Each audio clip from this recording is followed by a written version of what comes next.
Hazreti Peygamberimiz Resulullah sallallahu aleyhi ve sellem Mekke'den Medine'ye hicret qilib keldiler, ko'chib keldiler. Ashab-ı ikram musulmonlar ko'chib kelishdi. Mekke'dagi ayollar erini gapiga so'zsiz kirar ekan. Gap o'rgatmas ekan, aralashmas ekan, lekin Medine'dagi ayollar uncha-muncha erlarni gapiga aralashar ekan.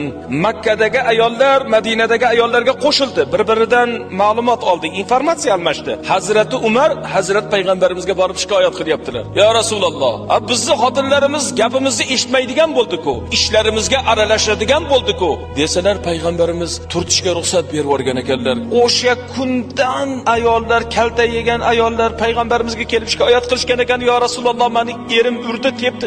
Hammasini to'plab turib Payg'ambarimiz hadis aytgan ekanlar: "Ey mu'minlar, ayollarni urmanglar. Ichingizdagi ayollarni kim ursa, ichingizdagi yaxshilaringiz emasdir" degan ekanlar. Yaxshi odam xotinni urmaydi degan gap.